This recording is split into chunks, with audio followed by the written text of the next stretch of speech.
Comme Tagliani, les pêcheurs en haute mer occupent un emploi dangereux. Et la plupart d'entre eux s'accrochent à des superstitions pour éloigner les catastrophes et la mort. Twillingate est un important centre de pêche sur la côte est de Terre-Neuve. John Gillett et son fils Richard sont issus d'une longue lignée de pêcheurs. Tous les habitants de Twillingate connaissent une personne qui s'est noyée. Oui. Tout le monde connaît une personne qui a perdu la vie en mer. C'est comme ça. Nos superstitions nous aident probablement À nous en sortir. à surmonter cette épreuve. Terre-Neuvien depuis les années 1800, les Gillett transmettent leur tradition de génération en génération. La plupart d'entre elles m'ont été transmises par mon père durant mon enfance. Il était très superstitieux. Une fois, j'ai sifflé dans la salle des commandes. Et il m'a jeté un regard, le genre de regard que tu veux plus revoir de toute ta vie. Il m'a interdit de siffler à bord, parce qu'on dit que ça appelle le vent. Plusieurs des superstitions des pêcheurs concernent les forces naturelles.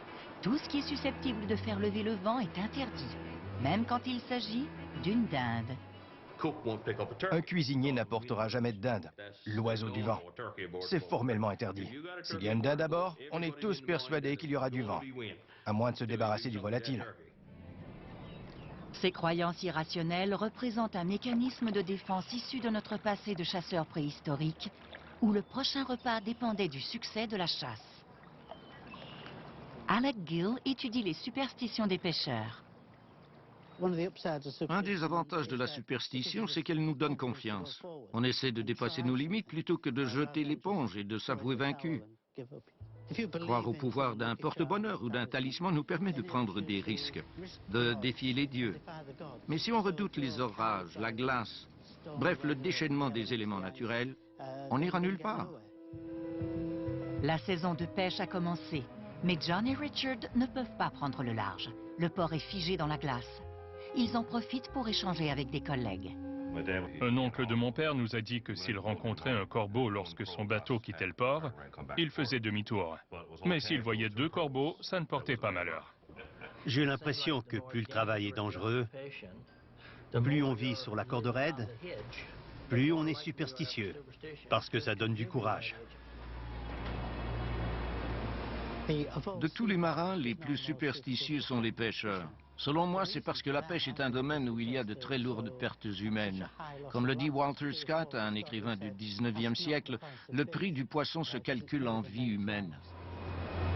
Une des superstitions les plus sacrées, ne jamais lever l'ancre le vendredi. Un tabou que Richard Gillett ignore lorsqu'il prend la mer avec son premier bateau. On était à 250 milles de Twillingate, dans un bateau de 10 mètres. On est toujours bien peu de choses sur l'océan. Ce jour-là, une tempête s'est levée. Les vagues atteignaient 12 mètres de hauteur. Un vrai ouragan. Plus tard, on s'est retrouvé encerclé par les glaces. Et une immense plaque de glace qui roulait dans les vagues a heurté la coque et a fait chavirer le bateau. Le bateau rebondissait sur les vagues et on entendait la charpente craquer. L'équipage se réfugie dans un canot de sauvetage en attendant les secours. J'ai fait ça 2 fois, quitter le port un vendredi. Et les 2 bateaux avec lesquels je l'ai fait sont au fond de la mer aujourd'hui. Croyez-moi, je ne prendrai plus jamais la mer un vendredi. Selon moi, ce qui explique le mieux la superstition, c'est la survie. Même à l'ère de la science, on doit tirer des leçons du passé. Richard a connu des débuts difficiles. Et aujourd'hui, c'est l'un des pêcheurs les plus accomplis de Terre-Neuve. Il s'appuie sur un équipement de haute technologie, mais ses traditions sont toujours bien présentes. Pour moi, c'est important de transmettre cette connaissance aux jeunes. Parce qu'honnêtement, si on respecte ces rituels et que tout se passe bien, ça nous aide psychologiquement à franchir des obstacles. On est persuadé que ça nous aide.